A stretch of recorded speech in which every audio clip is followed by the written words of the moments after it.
Hello everyone, a very good morning. Welcome to the Power Pack Marathon class for the JAIIB November 2025 for your Module A of the RBWM paper. So in today's session, we'll be revising the whole Module A, theory, MCQs, numerical, important concepts, each and everything. So quickly join the session, share it with your other fellow aspirants, and try to be active. Wherever you don't understand a topic, you can ask me in the comment section. All right. So once you are here, mark your presence so that I can know who all have joined.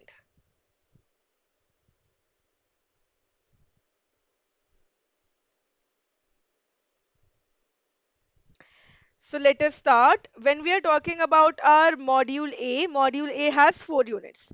The introduction to retail banking role within bank operations, the business models, applicability of retail banking concepts, the process models, and branch profitability. There's also the numerical portion in Module A, which is rather simple. The three levels of profitability, gross, operating, and net, and the ROA and ROE concepts. Module A is simple, rather simple, and if we talk about the weightage, we can expect around 10 to 15 marks from Module A, both numerical plus the theoretical questions. All right, so let us start. When we are talking about retail banking, we already know the characteristics. Banking basically that provides or it fulfills the needs of the varied profile of customers, the mass market, individual customers. The retail banking concept is the customer centric concept. Retail banking, when it deals with individuals, it can be retail banking and also entrepreneurial banking. When we are dealing with firms, it is the wholesale or MSME banking. Retail banking creating a sufficiently broad customer base. Now, there are two stages of retail banking. First, we start with the mass retail banking, in which we provide the standardized products, both on the liability side and the asset side, as well as the para banking third party products. When we are providing uniform standardized products to each and every customer, to all the customers, all the individuals, the fixed deposit, current or savings account, mortgage loans. This is known as mass retail banking. Then we move towards the class retail banking once we have a broad customer base. From that, we select the high net worth customers. Those customers to whom we can sell personalized, customer made, customized, tailor made services. Fee based income can be augmented. So, that is known as the class retail banking, focusing on the niche customer segment, right? And providing them the tailor-made services. The niche customer segment is also known as private banking. So these are the two stages. So retail banking is consumer banking, personal banking that provides financial services to the individual consumers rather than businesses. What does it provide? Services include savings and current deposit, mortgages, loans, debit, credit card. It also includes other party products like insurance, mutual fund. What are the characteristics of retail banking? Targeted at individual customers or small organizations, meeting the need of large number of customers with well diversified portfolio. They'll be having needs on the asset side, liability side, and the third party product, focusing on the mass market segment covering a large population of individuals, plethora of services, multiple products, multiple delivery channels, and multiple customers. Delivery models is both physical and virtual. Services are extended through the branches, on site and off site, ATM, internet banking, and virtual channels like mobile banking and phone banking. Services are also extended to the small and medium sized businesses. All right, so this is the whole meaning of retail banking. Advantages of retail banking are also there. client base is large, so the risk is widespread. Customer loyalty will be strong, so there's a good scope of cross selling. Customers do not very often shift from one bank to another. Attractive and wide interest spreads are there. Third party products can also be distributed. However, there are constraints in retail banking at the same time. Constraints like the ever evolving technology, managing the large number of clients, the cost of maintaining the branch network is high, higher delinquencies, and if there's risk, loss of faith in the particular bank. Okay, if we talk about evolution of retail banking, we started from the product centric model. Today we are on the customer centric model. Retail banking scenario in India, the public sector banks, they had a more generalized approach. The foreign sector and private sector banks in the 70s and 80s, they entered with their customer centric approach. So names like Standard Chartered Bank, Grindlays Bank, Citibank. Then on the public sector banks, we had Bank of Baroda, Andhra Bank. They were the early players. All right. So that is all from your unit 1. Challenges for retail banking, reasons for the growth of retail banking. These are very generic topics that you can understand on your own. Nothing as such to remember. So now let us solve some questions. Now I want all of you to be active. Here's the first question from your Unit 1, Module A. Read the statements and then answer. Retail banking evolves from mass retail banking to class retail banking. What distinguishes these stages? Mass retail banking focuses on standardized products for a broad customer base. Class retail banking is exclusively digital banking. Mass retail banking primarily serves the high net worth individuals. Class retail banking offers customized services to the unique customer segment. What should be the correct answer? 1, 2, and 3, 3 and 4, 1 and 4, or 2, 3, and 4? What should be the correct answer?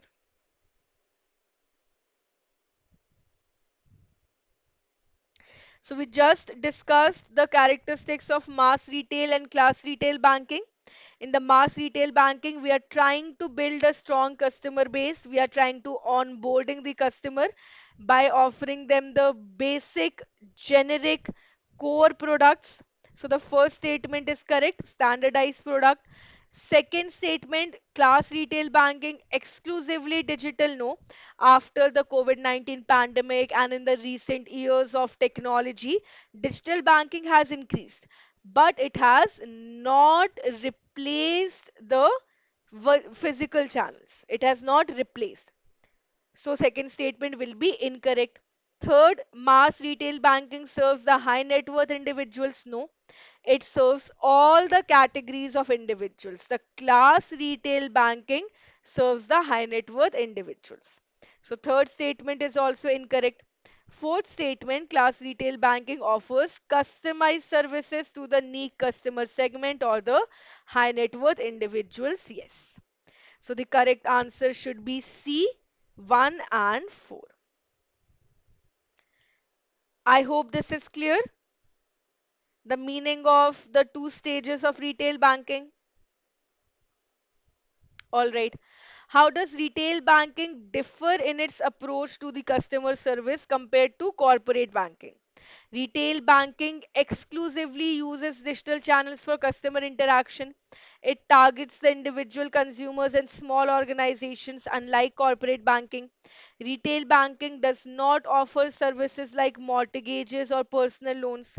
It focuses on smaller number of clients with the high value transactions. Which statements are correct about the approach of retail banking and corporate banking? How does it differ? So the correct answer will be B. It targets the individual consumers.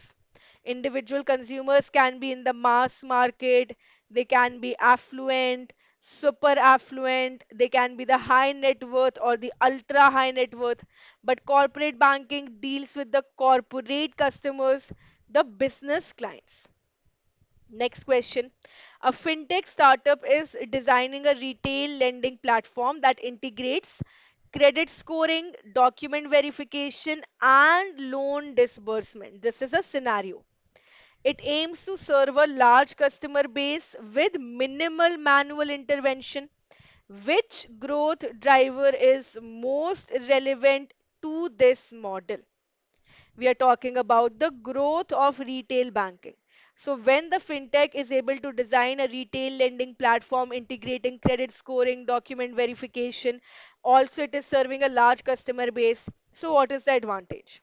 Volume driven business with dispersed credit risk, mass market banking offering standardized services, financial market reforms enabling digital lending, easy and affordable access to credit. See, the reasons for the growth of retail banking segment: rise of young Indian professionals, growth of as an economic superpower, increasing purchasing power of the middle class people, mass market banking, volume driven business, automation, easy and affordable, technological innovation, and many other such reasons are there. One of the reason is what? The financial market reforms, right? So we are here talking about that they are able to serve a large number of customer base with minimal manual intervention. So it is the volume driven business with dispersed risk. All right. Next, a bank sells third party insurance products through its mobile app but fails to conduct the KYC due diligence. RBI imposes penalty. Which compliance failure is most relevant? Now, what are the challenges for retail banking? Consumer protection and pricing is important, adequacy of the management information system, managing risk. There's also effects of disruptive new technology that we need to take into consideration, and steps for continuing growth. One of the challenges is understanding the KYC and AML. In India, RBI has imposed penalties on banks for their failure to have proper due diligence. It is important to understand and appreciate the KYC requirement. KYC for the third party products that they sell from their premises through the delivery channel. Banks should also be mindful about them. So here the correct answer will be KYC failure on the third party distribution. The third party products can be distributed by the banks either through a subsidiary or a joint venture, or by acting as a broker through department. KYC will be done by the bank itself. They cannot outsource the KYC requirement. That is all from our unit 1. Now let us move on and revise our unit 2, which is the retail banking role within bank operations. See, banks, they follow different approaches for the retail banking activities. The role and importance of the retail banking differs across banks. The bank which gives more importance to the retail banking might adopt the SBU. Other banks that they want to just integrate it into the corporate strategy would use the integrated model, right? So different models are adopted by the different banks. It depends upon the importance attached to the retail banking space. So there are three models which are given in our syllabus: the SBU approach, departmental approach, and the integrated approach. SBU approach, profit centers. Departmental approach is also known as the functionality based center approach. And integrated approach is part of the overall business plan. So let us look at these models one by one. The SBU approach aims at dividing the business lines on the strategic business unit. These SBUs are profit centers, autonomous division. They are flexible, large enough to control most of the factors. Factors like pricing decision, product decision, processing, promotion. Everything is decided by the particular SBU, right? These are profit centers which focus on product offering and market segment. It can be a unit of the large corporation or a business in itself. SBU approach is mostly adopted by the large public sector banks, private banks, and the foreign banks. The SBU is one of the top five public sector banks model in Bombay. New generation private banks, they use the SBU to have a clear focus on the business objective. The structure of the SBU would be like this. Let's say there's ABC Bank and it has its particular SBU dealing with the retail customers, another SBU dealing with the corporate customers, another dealing with the MSME. So this is the SBU for retail segment. The unit for corporate or MSME segment is not going to interfere in the decision making and functioning of the retail segment. Like we have many other industries, the parent company has the different products they perform, they participate in cars, jewelry, consumer goods, consumer durables. Each of these are autonomous, they take their own decision. In banks, foreign banks also, SBU model is adopted. The demarcation of SBU is a management by objective. We select our objective. Our objective is to grow the retail banking space in the next 3 years, two times, right? Twice of what the profit it is generating today. That is our objective. We will plan our course of action accordingly. Okay, so it is a modular strategy for achieving the targeted profits. And if the module is not profitable, we will knock it down. We will exit it, like was done by the foreign sector banks. This is the SBU approach. You need to remember the characteristics. A modular strategy, management by objective, autonomous units, profit centers, independent, mostly followed by the new generation private banks and the foreign banks. Second approach adopted by the banks is the departmental approach. We are dividing the organization. Divisions are there, not on the basis of profit or business, but on the basis of function. So this is the bank. Bank has the various department which deals with finances, another which deals with accounting, third department deals with the marketing, fourth is the HR, fifth deals with, let's say, the management. So the finance team will look at the finance of retail, corporate, and every other banking. The marketing team will look at the marketing of retail product, corporate product, etc. So it is a specialized functional approach within an organization. We do not set up separate process units, profit centers. We are segregating the functions that each department performs, right? This department, each and every department will have its own manager, chain of command, but the departments are not completely autonomous. The decisions taken by the finance team will affect the decision taken by the marketing team. Similarly, the marketing team's decision will affect the promotion team. So it will have the manager and chain of command, but these will be interdependent. Public sector banks generally have adopted the departmental approach, except for a few large public sector banks, they go with the SBU. Otherwise, the departmental approach is the norm. It indicates a more general approach. Retail banking is one of the business models, not a focus business model. Retail banking as a focus business model is there in the SBU approach. So if a bank gives more importance to retail banking, it will set up a SBU for it. Otherwise, it will be one of the complete business model and the departmental approach will be used. Okay, so we are having the business model as a part of the overall business plan, and a separate departmental activity or SBU is not done.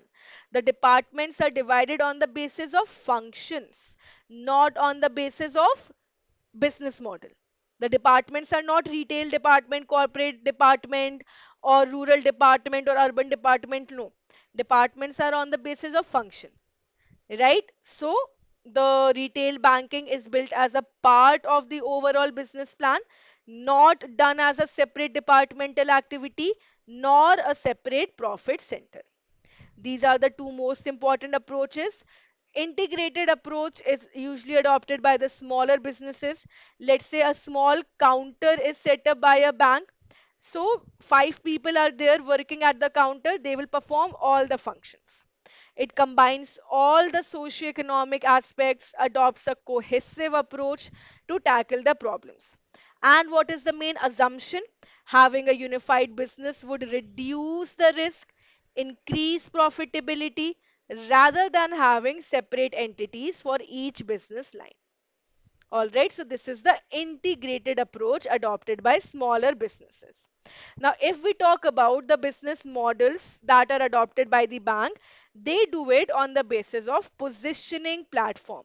I told you in the beginning that the model will be adopted on the basis of importance given to the retail banking space, right? So, if a good importance is given, the bank wants to position themselves as a consumer bank, as a personal bank, as a retail bank, they will be aggressively promoting their products. On the other hand, if the bank wants to increase its size and scale, do not want to invest much in one particular business model, they will be going with the departmental approach or a general approach. So strategies vary from bank to bank. Old generation private banks, they have a very clear positioning platform. They are they create strategies on the overall business plan in line with the size and scale. They want to increase their size and the area of operation and their scale. They say that increasing size and scale will increase their profit. The new generation private banks also have a clear positioning platform, but they want to be at the top slot across all the class of banks: retail bank, corporate bank, MSME, rural, urban, top slot. For that, they will use aggressive positioning, technology, strategy, customer, business initiative. They will try to achieve the desired objective, right? So they have a clear plan that going forward in the 2 or 3 years, they want to achieve their objectives. So the old generation private banks have a clear positioning platform. They want to increase their size and scale. The new generation private banks also have a clear positioning platform. They want to be at the top slot. They want to be the top performers, so they are aggressive in their marketing. Foreign banks, however, they do not go by positioning objective, purely business objective. They will enter the retail segment if it is profitable. They will exit it if it is not profitable. Right? They take a call on the business model. If it is not profitable, they will exit. For example, BNP Paribas that entered the retail banking space very aggressively in the late 1990s. It had a full-fledged brand building exercise, but quit the space after found that it was not profitable. American Express Bank also took whatever profit they made and left because the retail banking space, the credit card business was not viable for them. Citibank has also quit the retail business in India. It has been acquired by the Axis Bank. All right, so you need to remember public sector banks mostly go with the departmental approach. The private sector banks, they go with the SBU approach. Foreign banks, they also go with the SBU approach. All right, talking about the positioning, public sector banks, they position themselves as stable banks because of the regulations imposed by RBI. Private sector banks, they have aggressive positioning when we are talking about the new generation. Old generation, they also have positioning platform based on their size and scale. Foreign banks, they do not have the positioning platform. They go with the business objective. All right. Now let us solve questions from our unit 2. Everyone who's present here, make sure that you participate, like the video, share it with others, and answer this question. What characterizes the SBU approach in banking? The SBU operate without any autonomy in decision making. SBUs are profit centers focusing on specific product offerings and market segments. Each SBU lacks control over factors affecting its long term performance. SBUs function as autonomous divisions within the banking institution. Which of the following statements are correct about the characteristics of SBU? So, SBUs are profit centers, autonomous, flexible, exercise control over all of the products, all of the factors that they are including. They focus on one specific product offering and decide each and everything related to it. So, the correct answer should be D. 2 and 4 only. They do not lack control, they have full control and they have full autonomy. All right, next question. How do the public sector banks in India typically implement their retail banking model? Through a general departmental approach, by adopting a focused SBU model without integrating retail banking into its overall business plan, or by treating the retail banking as an independent entity. The independent entity part or the SBU part is taken by the private sector banks and the foreign banks. Public sector banks, however, they integrate their retail banking into the overall business plan, and they usually adopt a general departmental approach. They divide their organization on the basis of functions that each team performs. So the correct answer is A.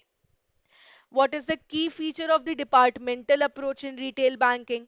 Lack of specialized functional divisions within the organization. Based division is based on the strategic business line. Segregation of organizational functions into the specific departments. Absence of a manager and chain of command. Just now we have discussed it. So answer this question. What should be the correct answer?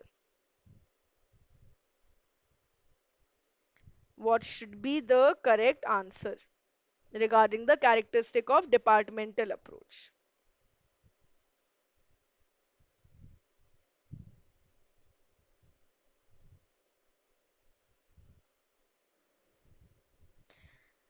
So there is the segregation of organizational functions into the specific department. Accounting team, finance team, HR team, management and marketing team. All right. How is the integrated approach typically adopted by the banks? Mostly by the larger multinational banks, exclusively by the public sector banks, rarely used in the banking industry, or primarily used by the smaller banks. So, what does the integrated approach aim at?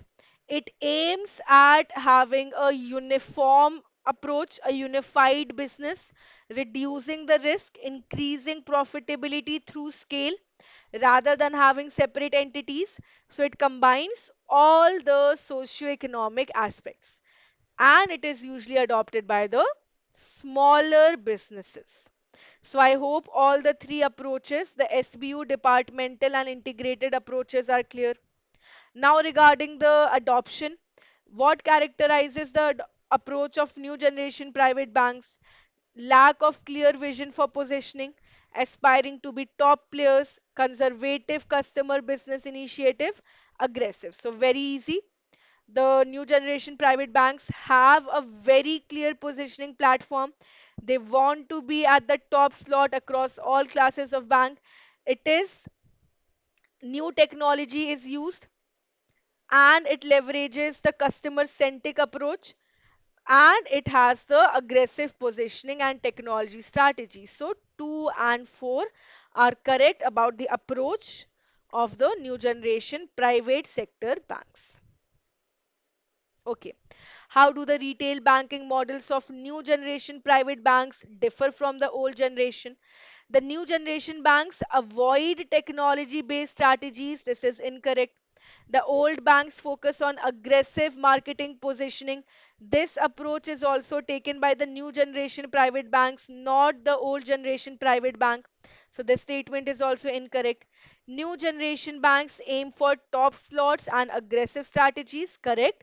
Old generation banks, they have a clear positioning platform, but they align their models with their conservative business plan, with their size and scale.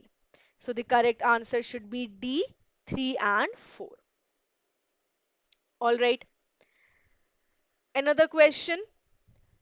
A bank's retail division is structured as a stand-alone unit with independent targets, performance metrics, and marketing strategy. Which model does it reflect? So rather than asking directly about the model, the institute can give you a scenario. They can give you a question in which the characteristics of the model is given. So, which model is a standalone unit, independent target, performance metrics? Is it the departmental approach, SBU approach, integrated approach, or the tactical retail model? So, autonomous, independent units that have control over all of the factors is the SBU approach. All right. With this, we have completed our unit 2 as well. Both unit 1 and unit 2 are very short units. They are simple and just a few topics are important. Now let us start with the unit 3, which is applicability of the retail banking concepts. Before we move on to the implementation and process model, we know that the retail banking sector has three basic characteristics.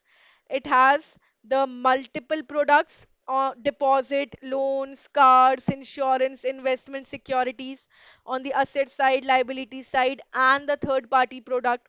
There are the multiple channels of distribution: branch, call center, internet, mobile banking, business correspondent, kiosk, and multiple consumer group as well: consumers, small business, and the small corporates. So the retail banking is growing.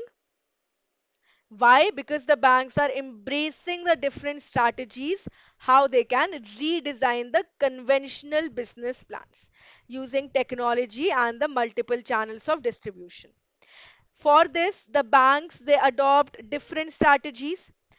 They use in-house resources for retail banking, or they can outsource their retail banking operation.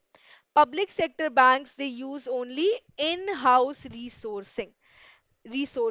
That means they will bring the customer on board, sell the product, develop the product, market the product using its own resources. For some activities where there is lack of in-house facility, partial partially it can be outsourced, like distribution of ATMs, credit card, debit card. The issue part is outsourced, but the onboarding part, doing the credit appraisal, deciding the credit limits, credit scoring, that should be done by the bank itself. Why this restriction is there? Because of the regulatory prescriptions imposed by RBI. Old private banks also mostly in-house resources are used. In the new generation private banks, however, we have a balanced mix of outsourcing and in-house, a little skewed towards outsourcing, right? So we will say maximum outsourcing is done, but in-house resourcing is also used. In some banks, asset side could be outsourced, liability side is not outsourced. However, when we are talking about the foreign banks, we use the outsourced model. Both front end and back end operations are outsourced.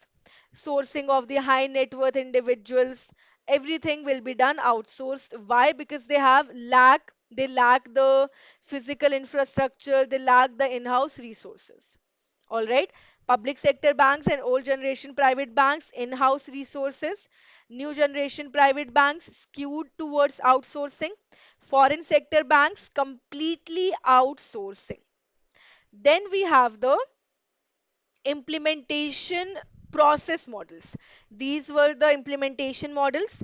Now we have the process models given by the Boston Consulting Group, defined on the basis of technology and customer interface. So, again, we will revise through the scale. On the two ends, we have the vertically organized and horizontally organized model. In between, we have the predominantly horizontally organized and predominantly vertical. It depends upon whether the bank has a centralized customer database or not, whether the bank is using technology and the database across the products or not. If yes, they have a centralized customer database, it is vertically organized, and if it is using end-to-end processing for each of the product, then it is horizontally organized. When it is maximum mostly using the customer database, predominantly vertical, for most of the products customer database and technology is used across the product. Horizontal, predominantly horizontal would mean for most of the products customer database technology is not integrated, but for a few it can be done. So for most of the products, end to end processing modular structure will be used, and for some the common customer database can be there. All right, so these are the four models. The horizontal or the vertical model depend upon the level of customer information available in a single platform in the database for offering multiple products and services across all the segment, right? Horizontally organized model uses a modular structure, different process model for different products, offering end-to-end solution product wise. So the horizontal model is product oriented, end-to-end processing for each of the product, modular structure. Vertically organized, however, provides functionality across the product. There's a common customer database orientation, centralized customer database is used, right? So a database is created about the customer information, and it can be used for upselling, cross selling. The data will be shared across the product. Predominantly horizontal, mostly product oriented, some customer information. So if the bank is offering 10 products, out of 10, 8 will have modular structure, 2 might have common customer information. If it is a vertically, predominantly vertical, common information for most of the product, for some of the products, end-to-end processing can be used. Now, which type of bank adopts which model? Public sector banks, horizontal model is the standard norm. However, in some new public sector banks, large public sector banks, predominantly horizontal model can be used, right? Scenario is mixed in the old private banks. Some use the predominantly horizontal, other use the predominantly vertical. In the new private sector banks, they use the vertically organized model, and the foreign banks also they use predominantly vertically organized. All right. So public sector banks, horizontal or predominantly horizontal. Old generation private sector banks, horizontal or uh, predominantly vertical can also be used, right? Predominantly vertical or predominantly horizontal. New generation private banks, vertically organized model. Foreign banks, predominantly vertical. All right. Another approach is the business approach. We have seen the implementation models, in-house and outsourcing. We have seen the process models, the horizontal and vertical. Business approach, domain specific. The branches can be classified on the basis of segmentation, on the basis of business potential. Branches, when classified as resource centers, profit centers, priority centers, general centers, that is the segmented approach. It is an effective business model for the public sector banks because they have a large network. It can have a focused strategy. One branch will be completely focused on generating the resources. Another would act as the priority center. So there are many branches, there's a good reach. Public sector banks can adopt the segmented approach. Geography based approach refers to the area of operation, whether it is a hilly terrain or a plain area, north of India, south of India. Classification based on the type of branch, whether the branch is a rural, semi-urban, urban, or metro branch. All right. Public sector banks, they generally have a holistic model based on the corporate objectives for retail.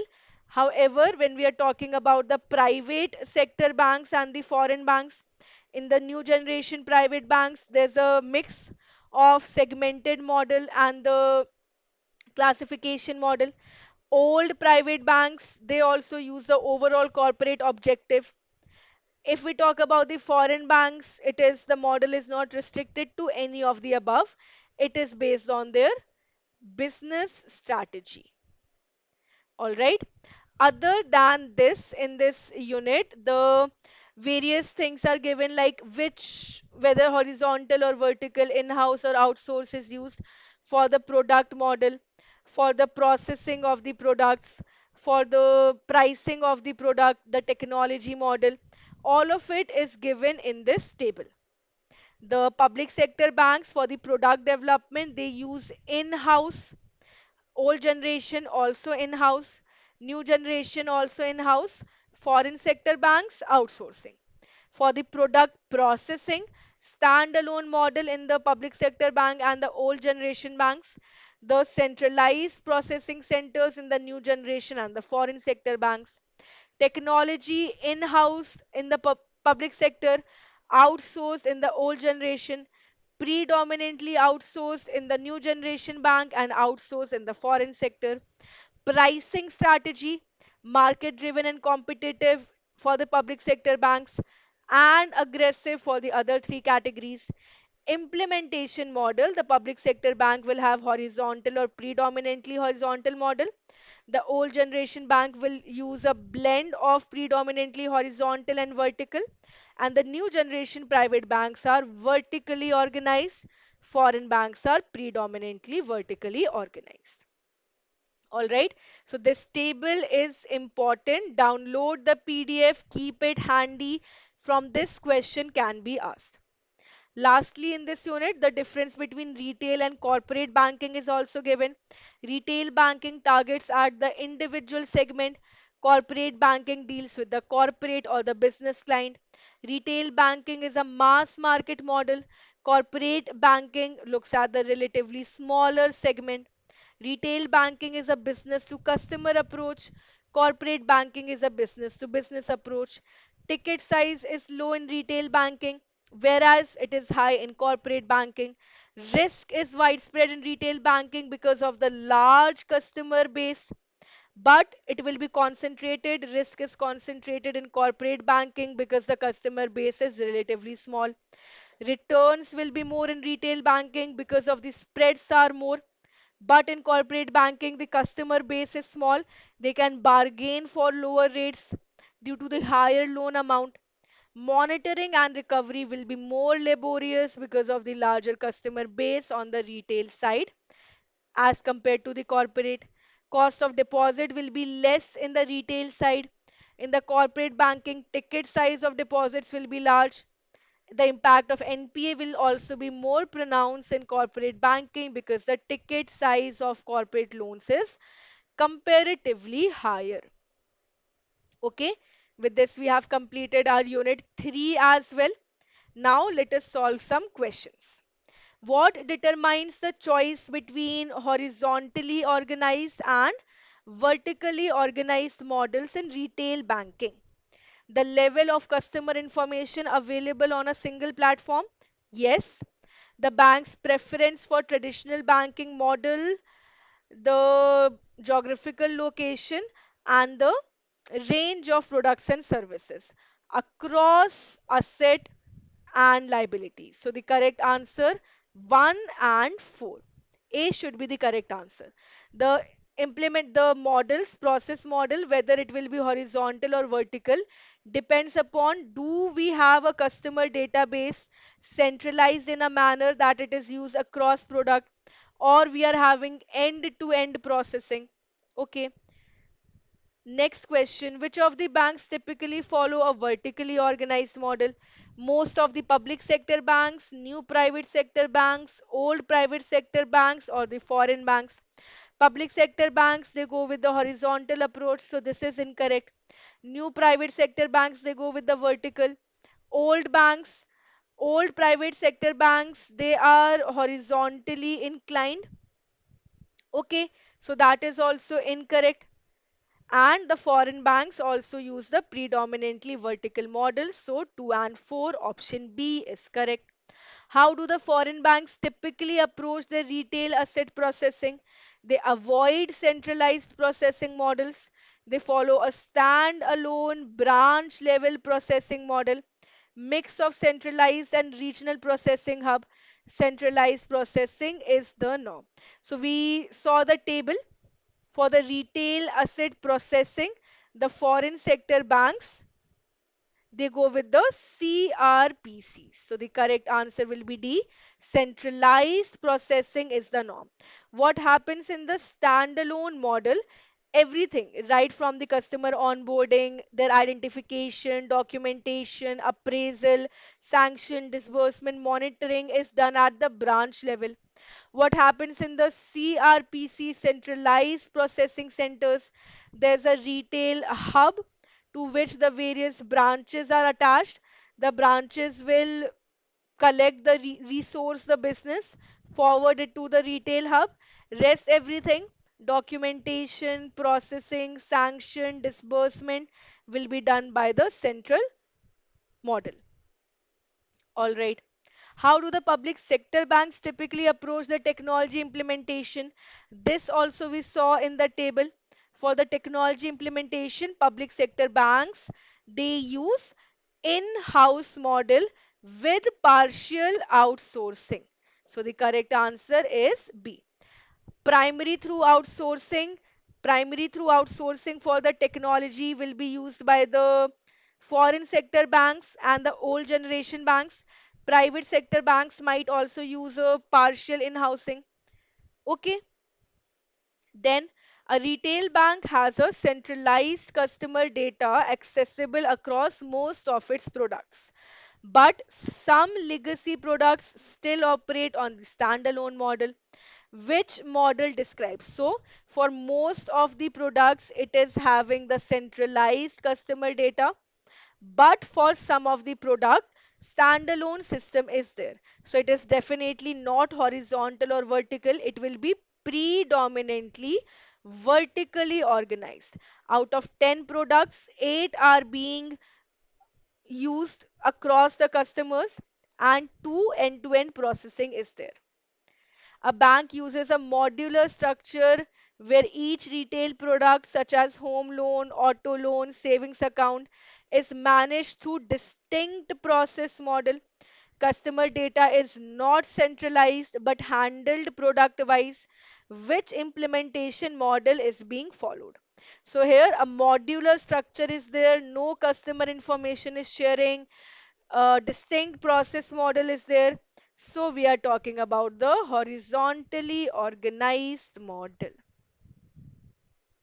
So I hope this distinction is clear, right? Between the four models, a bank compares its retail and corporate banking portfolios. It finds that NPAs are lower and deposit costs are more stable in retail banking. What is the reason? Why NPA are low in retail banking and the deposit costs are also low? Because the retail banking has a larger diversified customer base, or retail banking is less exposed to market risk, it has fewer compliance requirement, or it uses vertically integrated technology. As compared to the corporate banking, retail banking has lower impact of NPA, as well as the deposit costs are also low. The reason is that it has a larger, well diversified customer base.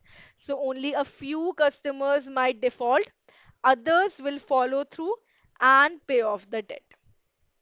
We have also completed our unit 3. Nothing else. Everything that is given in the notes is important. Nothing from outside has been asked by the institute in the previous cycles. These are the most important topics. Now we are starting with the unit 4, which is the most important unit from our module A, the banking system, right?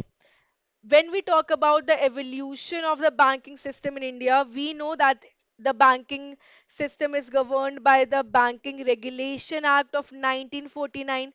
Powers are given to RBI to provide the regulatory framework. The Banking Regulation Act was originally passed as the Banking Companies Act of 1949, right? Why? Because at that time only the banking companies were under the act, cooperative banks were not. Then in 1966 the cooperative banks were also brought under the purview of RBI, so the name was changed into the Banking Regulation Act of 1949 when in March 1966. So you need to remember the Banking Companies Act of 1949, the name was changed to Banking Regulation Act in 1966. All right. The development of the banking system in India. The banking sector is divided into three phases. The early phase, in the beginning, during the British era, there were around more than 600 banks in India. But out of them, only a few survive, right? We talk about the early phase, that is from 1770 to 1969. In 1969, the nationalization phase began. 14 banks were nationalized in 1969. Then another 6 banks were nationalized in 1980. Total became 20. This is the second phase. Third phase is the liberalization phase, where the private sector banks were allowed to enter the banking space. So it is 1991 onwards. If we talk about SBI, there were three presidential banks of India during the British rule. The presidential banks of Calcutta, Bombay, and Madras. They were merged as the Imperial Bank of India in 1921. So these three imperial banks were merged together and the Imperial Bank was made in 1921. This Imperial Bank of India was later nationalized in 1955 and was named SBI. SBI had the various seven subsidiaries that have been merged over the period of time. In 1969, nationalization of 14 banks was done. In 1980, another six banks were nationalized. SBI was nationalized in 1959. SBI was created in 1955 by changing the Imperial Bank of India, and SBI was nationalized in 1959. The various subsidiaries were merged with it, latest in 2017. Okay, then it was decided to increase the competitiveness of banks, to increase the regulatory compliance. It is important that we allow the private sector banks and the foreign sector banks to participate. So the Narasimham committee was set up. They came out with the LPG reforms to open the private sector banks, and few private sector banks have emerged. They are at the top. RBI, after the reforms of 1991, we have a good high quality liquidity asset index. SLR investment is much better. The SLR and CRR were reduced. The restrictive practices were reduced. Studies on credit market liquidity risk suggest that banks are resilient. Okay, this is the introduction to the banking system. If we talk about the banking in India, 12 public sector banks, 21 private sector banks, 45 foreign banks, RRBs have been reduced, LABs are there. Okay, talking about profitability and profit. These are two important metrics to study the efficiency of any organization. Profit is an absolute term. Simply, it is revenue minus expenditure. Whatever money remains with the organization when it has accounted for all its expenses, that is profit.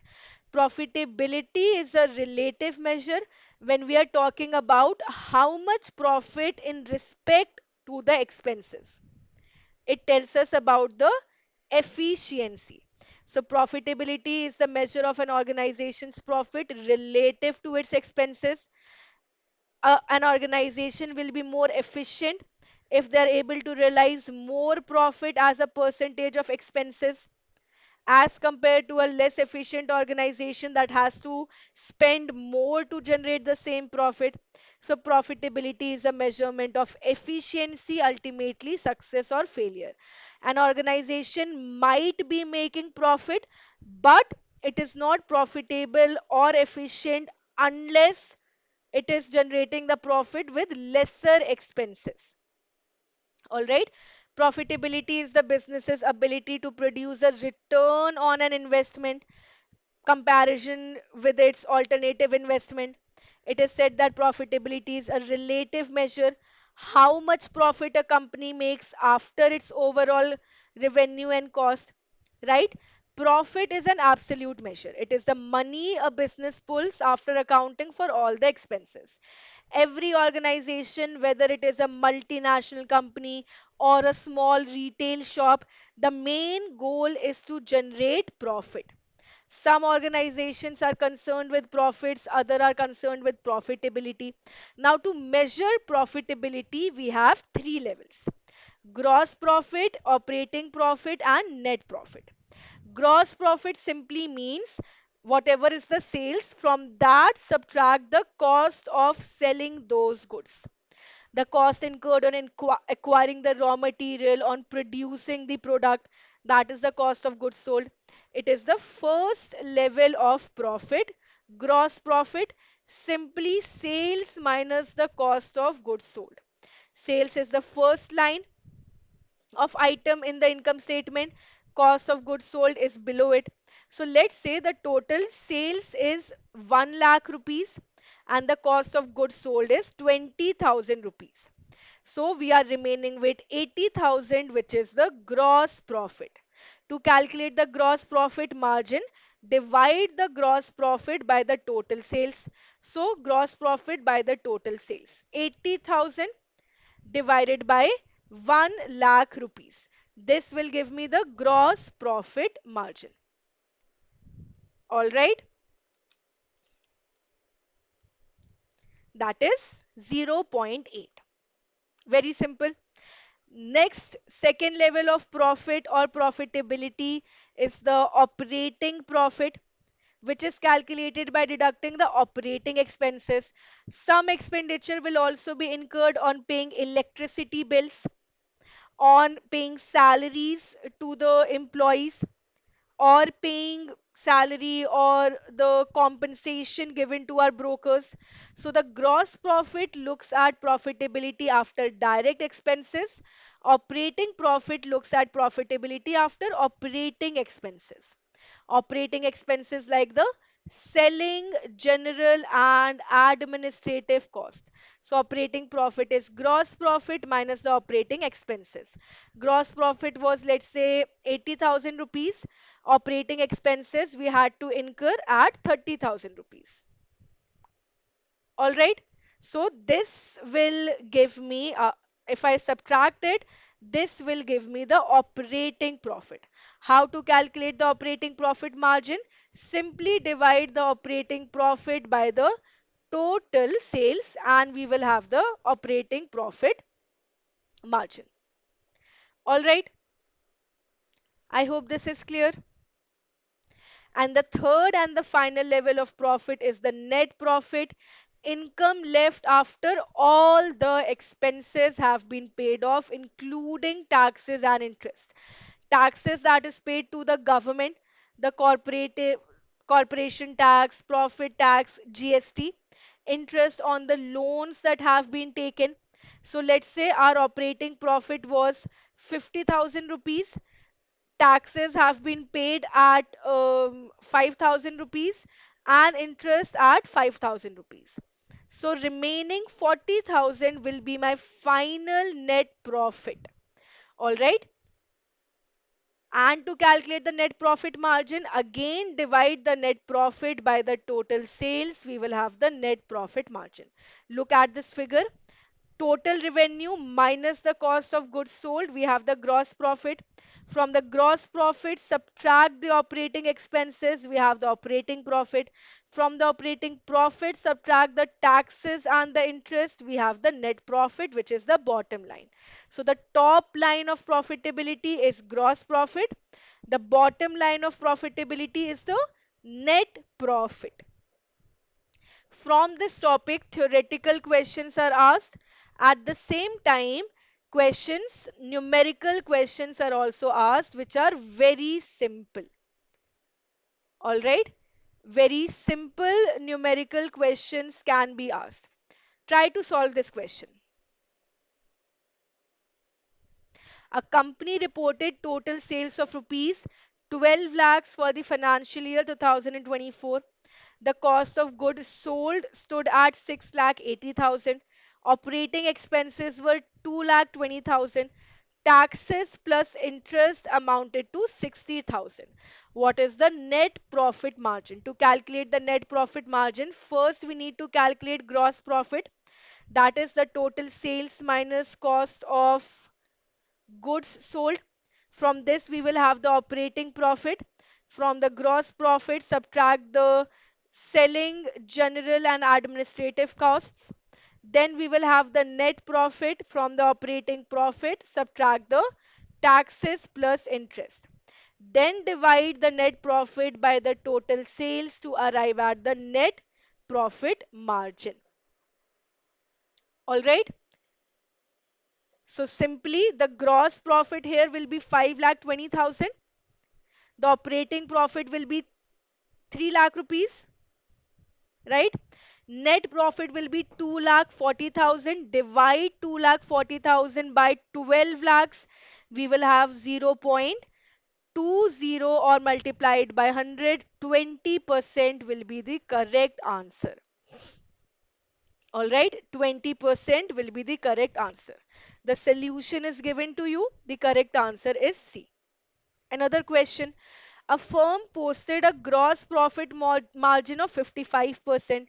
Its total sales were 10 lakh rupees and the operating profit was 4 lakh rupees.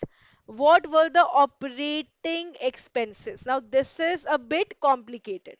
It is not a direct question. The gross profit margin is given to you. Gross profit margin means gross profit divided by the total sales is 55%.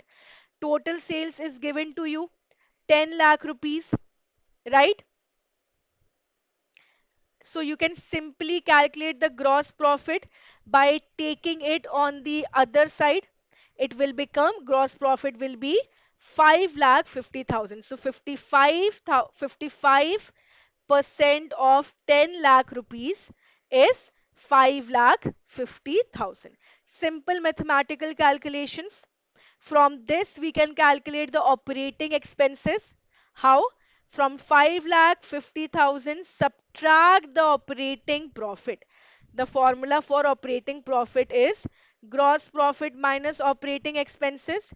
You need to calculate the operating expenses. So operating expenses will be the gross profit minus the operating profit. So 5 lakh 50,000 minus 4 lakh will be 1 lakh 50,000. The correct answer is B. All right. So although numericals are there, these numerical will be of 2-mark questions. These are 2-mark questions, but very simple calculations. You can easily solve them. You will be allowed to carry your basic calculator. And if you remember the formula, you can apply it and you will have the answer. Another question. XYZ Limited has the cost of goods sold of 4 lakh rupees, operating expenses of 1 lakh rupees, taxes and interest is 50,000. If the gross profit margin is 40%, what is the total sales figure? Again, from the gross profit margin, we can calculate the gross profit, right? Let the total sales, when we calculate the gross profit, it will be total sales minus the cost of goods sold, that is 4 lakh rupees, right? Gross profit margin is given 40%. So 40% of 4 lakh rupees. Like this we can calculate. Okay. So solving this, the gross profit margin will be 0.40. Taking it on the other side, 0.06 will be remaining with us. 0.06.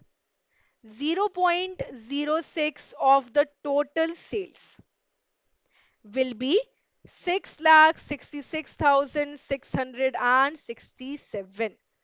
All right, this is how you are going to calculate it. Again, the same formula is used, just that we are interchanging the values. We are interchanging the values. All right. ABC Cooperative earned a net profit of 1,80,000.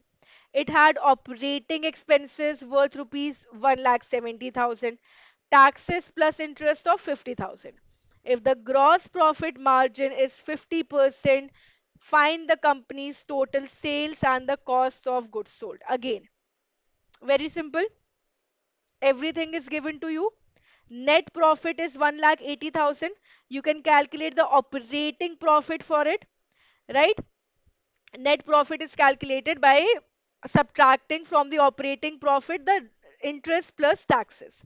So operating profit would be the net profit plus the interest plus taxes, right? We have just interchanged the values. So it will be 1,80,000 plus 50,000. 2,30,000 will be our operating profit. From the operating profit, we can calculate the gross profit.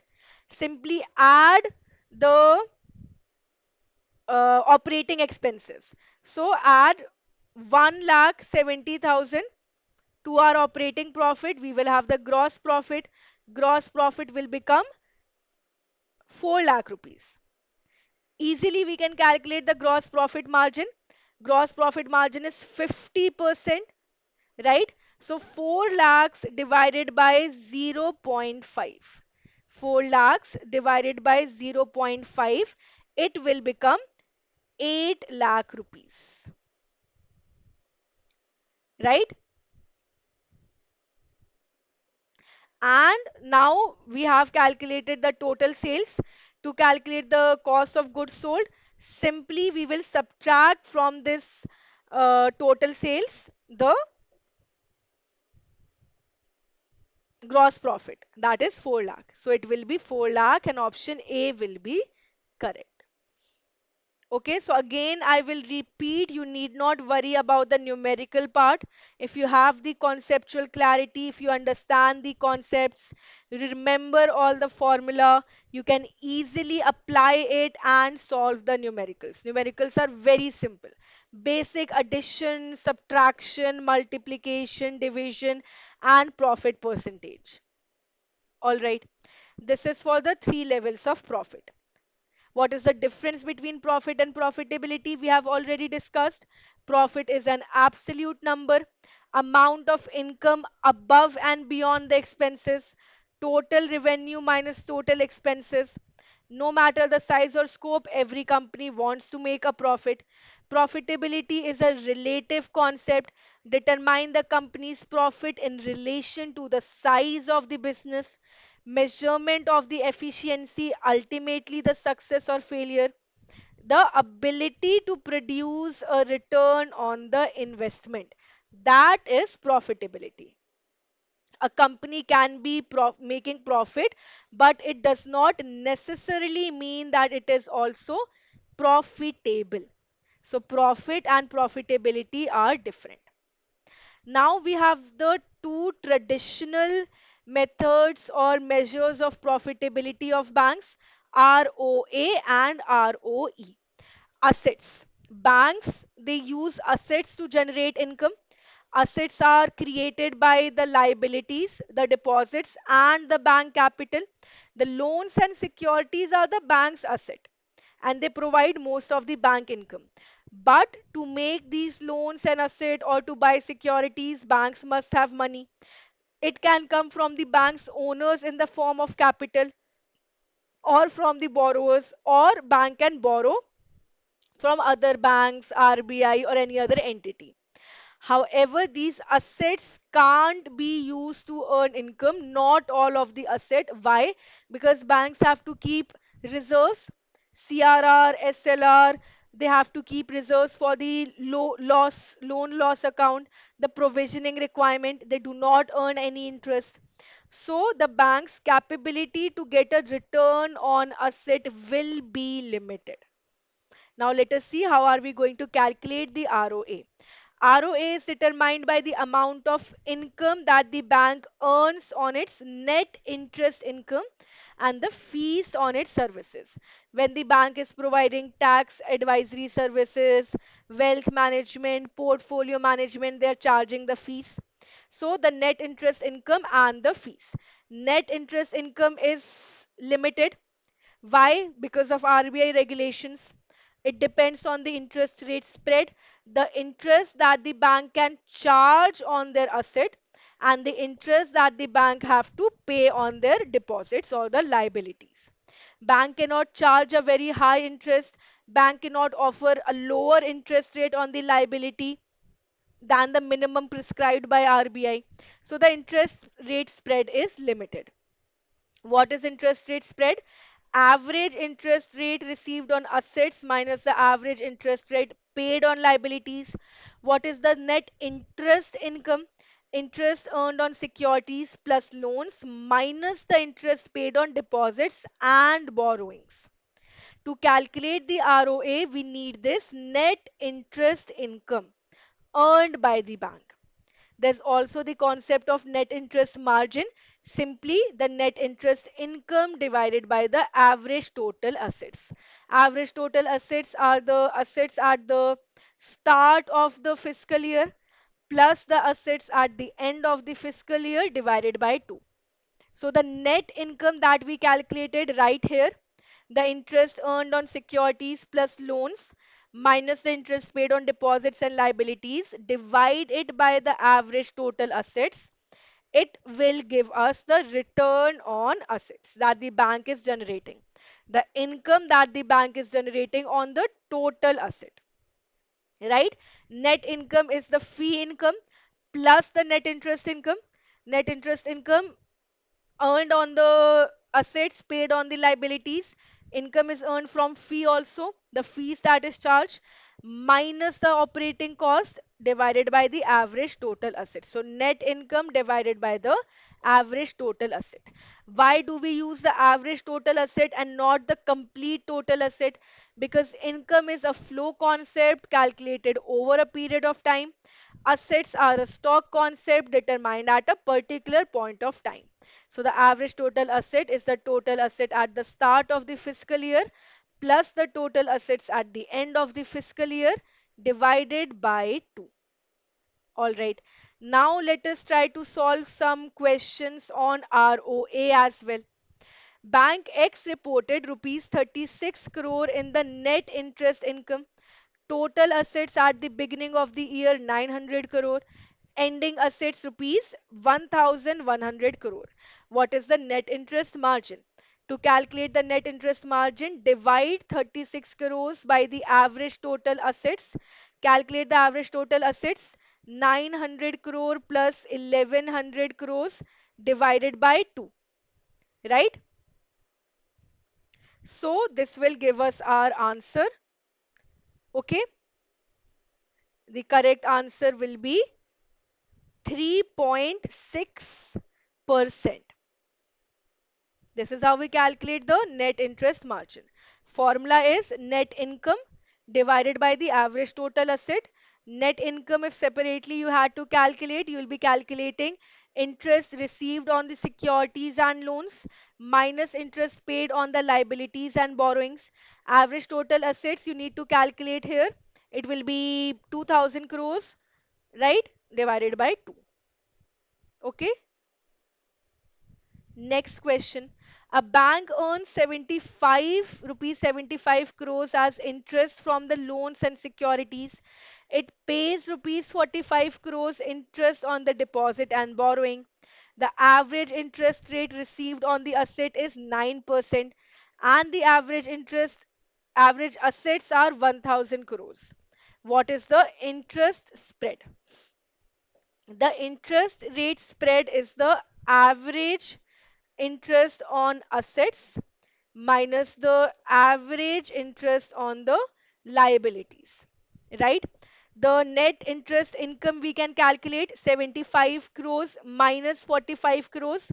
It will be 30 crore. We can also calculate the net interest margin 30 crore divided by 1000 crores. 3%. Let me write it down. net interest margin will be 3%, will be 3%, right? We can also calculate the net interest income, 30 crore. From that, we had the net interest margin. Now, the average rate earned is given 9%, right? So, how do we calculate the interest rate spread? Subtract from 9%, 45 crores, that is the interest paid on deposits and liabilities, divided by the average asset, multiplied by 100.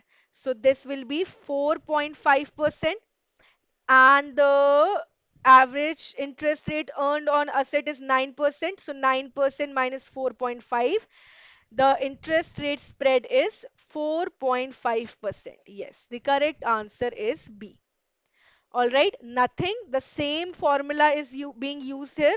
We are just taking the values from right hand side to the left hand side, interchanging it, and we have the solution. Yes, the correct answer is B. Okay. A regional bank has the net interest income of rupees 50 crore, fee income of rupees 12 crore, operating costs of rupees 30 crore. The average total assets are given as 1 lakh 200 1,200 crores. What is the ROA? Directly everything is given to us. ROA, how do we calculate the ROA? Net income divided by the average total asset. How do we calculate the net income? It will be the interest income 50 crores plus 12 crore fee income minus the operating cost, which is 30 crores, right? So 62 crores minus 30 crores, we have 32 crores as the net income, and average total asset is given as 1,200 crores. Divided, you will have the correct answer. The correct answer is 2.67%. I hope everyone is following through. Yes, this is how the ROA formula will be used. And the last topic from our unit 4 is the return on equity. Equity means the bank owner's capital. It is the investment that the bank owners make. And this is what the bank owners are primarily interested in, because the return on equity does not depend just upon the assets, what they're getting on their asset. It also depends upon the total value of the assets that earn income. Now, obviously, to get more assets, bank will have to pay it with creating more liabilities, deposits, or by using bank capital, right? But the banks will not use their own capital. They would rather use liabilities because it will increase their leverage. So when the banks are using liability to increase their assets, it is using leverage. Otherwise, our returns would be limited to the fee that we earn on the services or the interest that we earn, and the interest rate spread is limited because of the regulatory prescriptions. So, if the bank wants to have more returns, they will have to create more assets, right? Banks can only charge so much on the loans and they have to pay a minimum on the liabilities. So we are using leverage here. How do we calculate the leverage ratio? Simply divide the bank assets by the bank capital. The total assets that are created by the bank, if we divide it by the bank capital, it is the leverage ratio. So as you can see, leverage almost means using debt to increase the earning, taking loans to increase their earnings, because liabilities are deposits. Banks become debtors of the depositors. On demand or when the deposits mature, bank will have to return it back. So it is similar to using debt. Okay, so leverage ratio is the same as the debt ratio. This is why the banks can only increase their leverage ratio to a certain extent. Otherwise, it will wipe off the complete owner's equity. For example, let's say the bank assets are rupees 100 crores and the bank liabilities are 95 crores. The bank capital is 5 crore. If we calculate the leverage ratio, assets divided by the bank capital, it will become It will be 20 is to 1. Right? So if the value of the assets drop by just 5%, then the entire capital will become zero. It will be wiped out. To protect the banks from this situation, RBI has prescribed that the leverage ratio should be around 10 to 12%, not more than that. Typically 10, right? And if you want to see what happens, then you can recall the Lehman Brothers crisis, the subprime mortgage crisis. They had the leverage ratio of around 25. And when the mortgagees defaulted on the loan because easy mortgage loans were given, it wiped out the capital and a worldwide recession had to be faced. Right. Now, once we have the leverage ratio, we can easily calculate the ROE. There are two methods. Either ROA multiplied by the leverage ratio. ROA is what? The bank assets divided the net income, sorry, the net income divided by the bank asset. ROA is net income divided by the bank asset. Leverage ratio is bank asset divided by the bank capital. Cancel it out. We will have net income by the bank capital. This is the ROE. So either simply multiply ROA and leverage ratio if you have the values, or divide the net income by the bank capital. So ROE tells us how much returns we are getting on the equity on the bank capital. Now, leverage is, I already told you, similar to using debt. Leverage is similar to the debt ratio.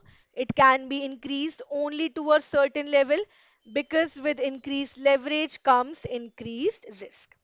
Lastly, let us solve some questions from our ROE concept also, and then we'll be done for this session. Bank A reports net income of rupees 45 crores. It has total assets worth rupees 1500 crores and the capital of rupees 150 crore. What is the return on equity? To calculate the return on equity, either divide the net income by the bank capital.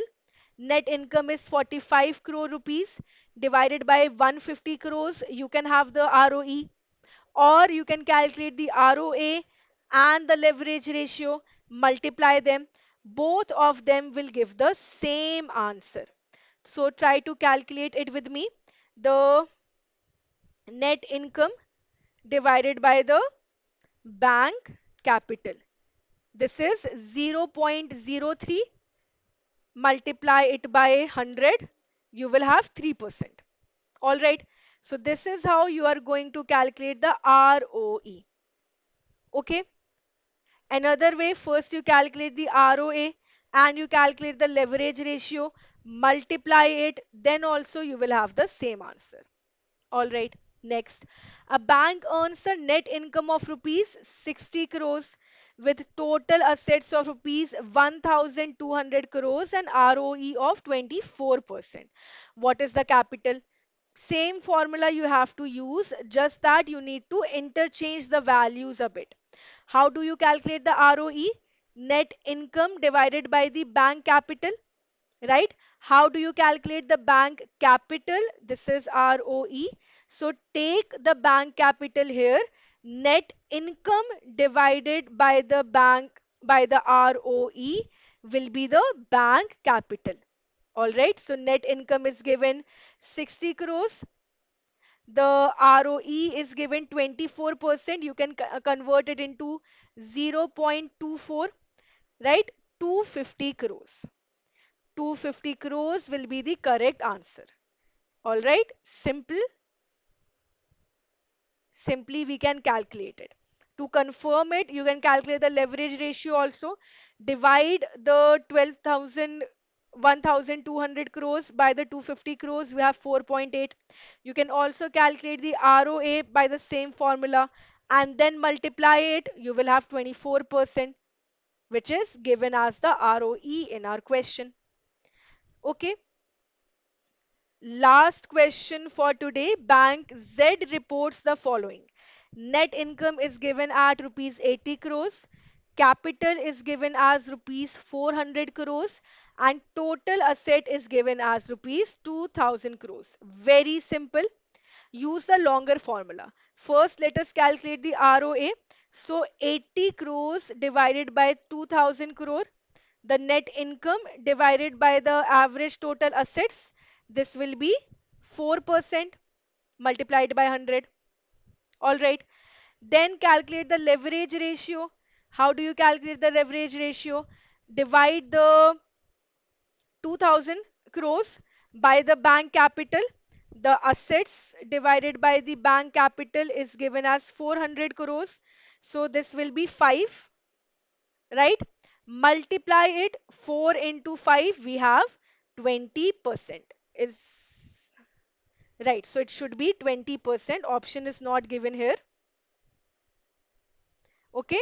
20% will be the correct answer. This is the ROE. All right.